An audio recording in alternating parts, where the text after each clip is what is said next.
a observé, c'est que, en effet, c'était un sujet qui était peu traité et surtout que les règles avaient une image très négative et que, grosso modo, c'est même nous, en fait, hein, quand on va avoir nos règles ou quand on a nos règles, on se dit ah punaise, fais chier et tout, c'est la galère. Et en fait, nous, on a envie de changer ça.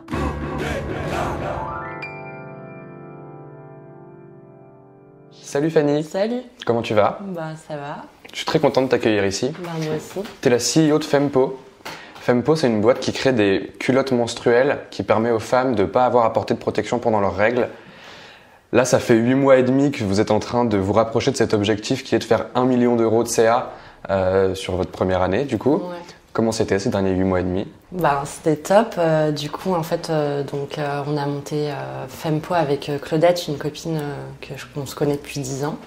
Et en fait, j'avoue, c'était super intense parce que en fait, nous, on a lancé ça comme ça, en ayant l'idée sur un canapé un soir en discutant. On n'y connaissait rien du tout en fait à l'industrie du textile ou même aux protections hygiéniques, même si nous, on utilisait la cup avec Claudette depuis très longtemps. Et on s'est lancé avec 2 bouts de ficelle, 240 €, la machine à coudre de ma mère. Et puis 8 mois plus tard, on en est là, c'est cool. Belle aventure. C'est cool.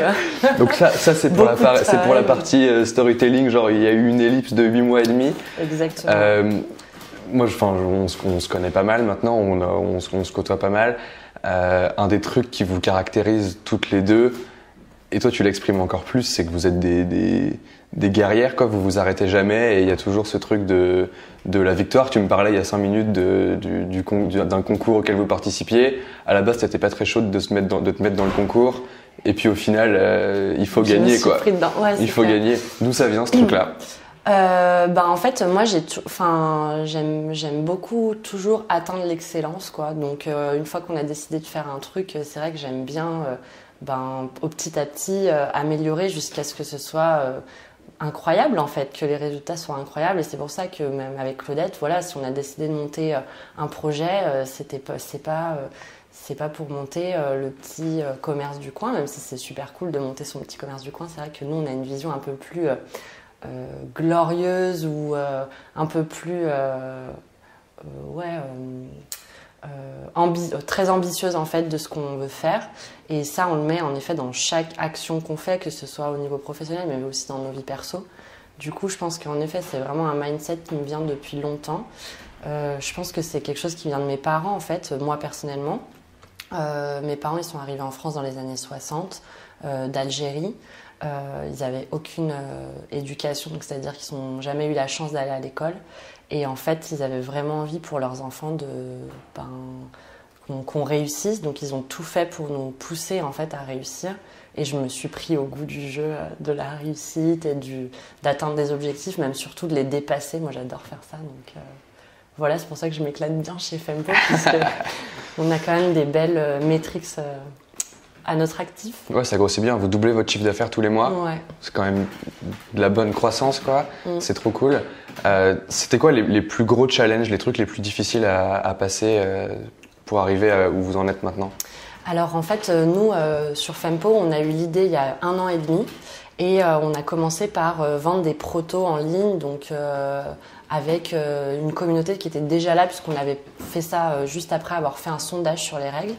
Et du coup... Vous avez juste lancé un sondage au début, on a juste lancé un sondage sur Facebook sur les règles et on a eu 3000 réponses en 2 jours et des nanas qui nous écrivaient « Merci de me poser la question, je n'en peux plus, j'ai hâte de voir la suite, quoi. » Donc du coup, voilà, comme j'ai pris la machine à coudre de ma mère, on a commencé par faire des tests.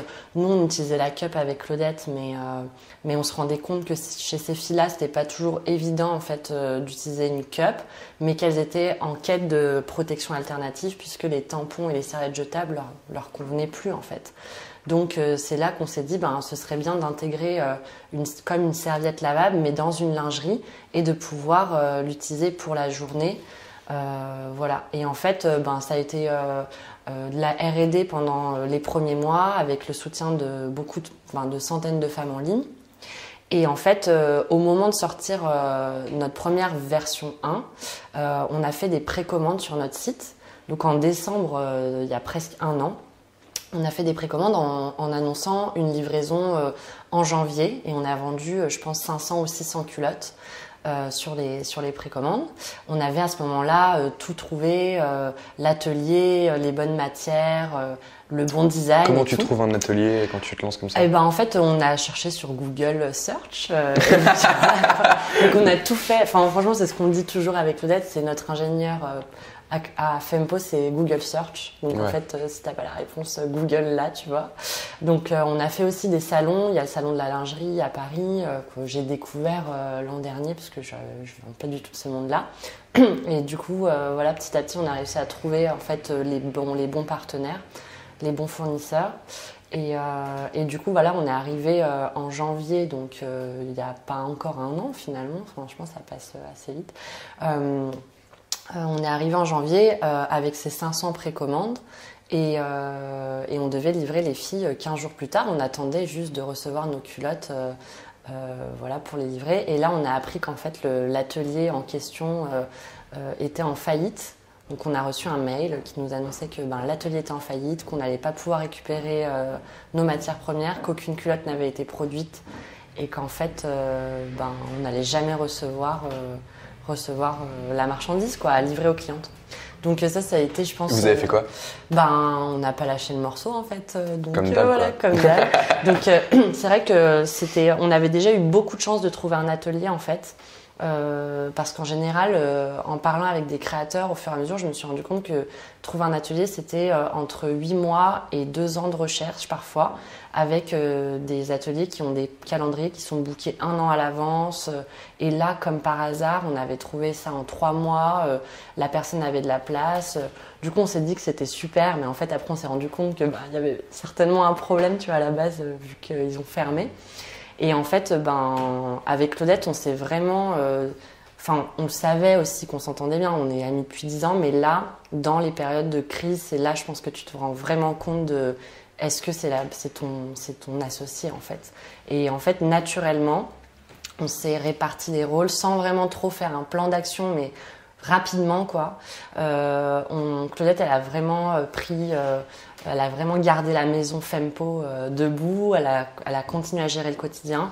En parallèle, elle a écrit un mail de 8 pages où elle expliquait notre histoire, comment on avait commencé avec des bouts de ficelle sans y connaître rien du tout, comment les premiers prototypes avaient été super accueillis, super plébiscités par les filles qui nous disaient « vous avez changé ma vie », etc. Comment l'atelier en question était tombé en faillite et comment on allait faire pour en fait quand même réussir à trouver une solution pour les livrer. Et ça, vous l'avez envoyé à vos clientes? On l'a envoyé à nos clientes au début, voilà, ça nous a pris, je pense, 5 jours pour vraiment essayer de déjà réagir, voir ce qui se passait, trouver comment le dire aux clientes. Et en fait, on a envoyé un mail. Pendant ce temps-là, moi, j'ai appelé tous mes fournisseurs de tissus pour leur demander est-ce que vous avez du stock, etc. Donc, il y en a plein qui m'ont dit non, on n'a pas de stock, c'est dans 3 mois et tout.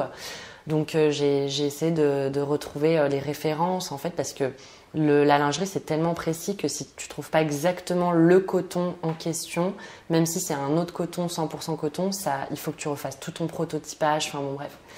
Et du coup, j'ai eu aussi, on a des étoiles qui sont alignées, des mecs qui m'ont dit oui, moi c'est bon, j'ai du stock, au moins pour faire les 500-600 culottes. Et puis, pareil pour l'atelier, j'ai essayé de faire jouer le peu de contacts que j'avais accumulés pendant l'automne, les premiers contacts, puisque moi je connaissais personne, hein, et dans l'industrie. En fait, je suis tombée sur un mec génial qui a un atelier et qui m'a dit ok, envoie-moi ton dossier technique et on va voir ce qu'on peut faire, quoi. Et du coup, c'est comme ça qu'on a pu produire notre première série. Et au final, on a eu seulement 1 mois de retard. Et je me dis, mais tu vois, on aurait pu décider de juste rembourser les gens et dire, on recommence à zéro, tranquille, enfin pas tranquillement, mais voilà, on avait vraiment la pression de livrer le plus vite possible puisque les filles, elles attendaient, même si elles étaient adorables à nous envoyer des mails. C'est pas grave si vous avez du retard, je vais avoir mes règles encore plusieurs mois, vous inquiétez pas. Enfin bon. Mais en tout cas, voilà, ça nous a. Enfin, nous, il était hors de question qu'on abandonne, quoi. Et c'est vrai que c'est notre état d'esprit depuis je pense, petite à toutes les deux, on est vachement similaires là-dessus. Ben, quand on a commencé un truc, on n'est pas là pour abandonner, quoi, tu vois. Et ce qui est intéressant, tu parles du prototype depuis tout à l'heure. Genre, c'est comment vous avez commencé, justement. Parce qu'il y a le avant où tu as l'idée, tu en discutes, etc. Et puis il y a le passage à l'action entre les deux. Là, toi, tu parles de bouts de ficelle, 240 balles, la machine à coudre, le premier prototype de culotte. Ce qui est incroyable, c'est que vous l'avez vendu, le premier prototype de culotte. Ben, en fait, nous, notre idée, comme on connaissait pas, on n'était pas modéliste lingerie, on n'était pas spécialisé dans les protections intimes. Et on avait une démarche, parce qu'on a toutes les deux travaillé avec des femmes avant dans le domaine associatif, de mettre vraiment la personne au centre de quelle solution tu proposes en fait. Donc c'est pas nous on peut proposer une première version, on va dire, mais c'est plutôt aux femmes de nous dire qu'est-ce qui leur convient dans cette version ou qu'est-ce qu'il faut changer. Et le fait de proposer en fait une version pas très bien aboutie mais qui nous convenait un peu à nous et de se confronter très rapidement à la vie de ces utilisatrices nous a permis d'aller beaucoup plus vite que d'imaginer le truc parfait dans nos esprits et de prendre vachement de temps, tu vois. Pourtant, vous êtes cliente potentielle, quoi, à la base. Pourquoi vous ne l'avez pas juste testé sur vous? C'est quoi l'intérêt On l'a d'aller... testé sur nous, mais c'était deux façons de vivre ses règles. Or, chaque femme a une façon très différente de vivre ses règles et aussi des goûts en termes de lingerie qui sont très différents, tu vois. Donc, du coup, et je le savais avant de lancer Fempo, puisque j'ai des amis avec qui on parle de règles ou de comment elles se sentent et tout dans cette période. Mais surtout, quand j'ai vraiment pu parler à des centaines et des centaines de femmes, en fait, avec Fempo, je me suis rendu compte à quel point c'était vrai, quoi. À quel point, il y avait des femmes qui avaient des flux tellement abondants qu'elles devaient mettre 2 protections, donc un tampon et une serviette. Je n'avais aucune idée que ça existait, tu vois. Ou des femmes qui avaient des problèmes gynécologiques, des femmes qui avaient des mycoses à cause de leur protection. Et tout ça, c'est pas des choses, voilà, avec deux nanas, c'est pas des choses. Ça suffit pas. Ça suffit pas. Et deuxièmement, on a nos règles 5 jours, 6 jours par mois. Donc ça veut dire que en fait, tu peux faire des tests que 2 fois dans le mois puisqu'on était 2, tu vois. Mais en gros, nous on voulait vraiment accumuler un max de retours pour avoir un produit qui soit vraiment super, quoi. Comme d'habitude, le meilleur truc possible. L'excellence, quoi, toujours. Ouais, exactement. Et comment tu vas aller chercher ces retours-là? Alors en fait, donc nous on a simplement envoyé un questionnaire, genre donc le fameux 6 semaines sondage plus du tard. début, quoi. Alors en fait, au début on avait un sondage, en effet, qui nous a beaucoup aidé à mieux comprendre comment les femmes vivaient leurs règles. Et sur les 3000 réponses qu'on a eues, il y a 600 personnes qui nous ont laissé leur mail. Et en fait, sur les 600 personnes, c'est ces personnes-là qu'on a sollicité pour acheter les premiers protos.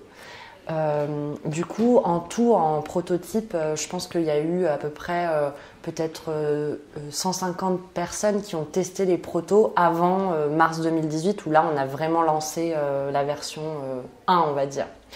Et en fait, ces personnes qui avaient acheté les protos, on a simplement envoyé un mail avec un type form 6 semaines plus tard pour être sûr qu'elles avaient eu le temps de tester. En posant des questions sur le produit. Quoi par exemple? Comment tu as trouvé le design? Est-ce que tu peux noter la culotte sur une échelle de 1 à 5 en termes de fuite, par exemple, protection contre les fuites, en termes de confort? Est-ce que tu peux nous dire qu'est-ce qui t'a plu, qu'est-ce qui t'a moins plu? Et surtout, est-ce que tu peux nous laisser ton numéro de téléphone? Si tu es d'accord, on peut passer 15 minutes au téléphone, quoi. Ouais. Et du coup, c'est comme ça qu'on a pu avoir énormément de retours de femmes en fait, et à chaque fois on adaptait notre produit.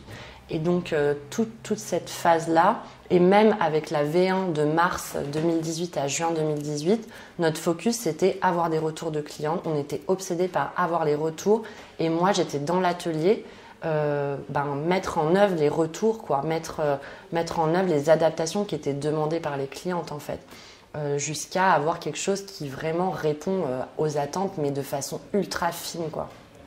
Voilà. Et ces 150 premières culottes-là, vous les avez vendues du coup, ou c'était quand même vous les envoyez en test Non, on a vendu dès le premier jour. En fait, on a vendu les protos parce qu'on voulait s'assurer que les filles étaient prêtes à acheter pour ce type de produit, quoi. Donc, et puis on voulait aussi que ce soit des personnes qu'on ne connaisse pas en fait, pour avoir des vrais retours Et c'est sûr que si j'avais demandé à ma sœur de tester gratos, elle aurait trouvé ça génial parce que c'est sa petite sœur qui fait un truc cool, quoi, tu vois. Ouais. Donc voilà, c'est comme ça qu'on a fonctionné. Et après, depuis le mois de mars, on a 20 000 clientes maintenant, même plus certainement, parce que ça va tellement vite que je sais même plus où on en est des fois sur les chiffres. C'est ça qui est marrant, c'est que tu as ce côté tête dans le guidon constamment. Et finalement, t'as pas tant de recul que ça sur la stratégie de la boîte, tu fais qu'avancer tout le temps, quoi. Ou je me trompe?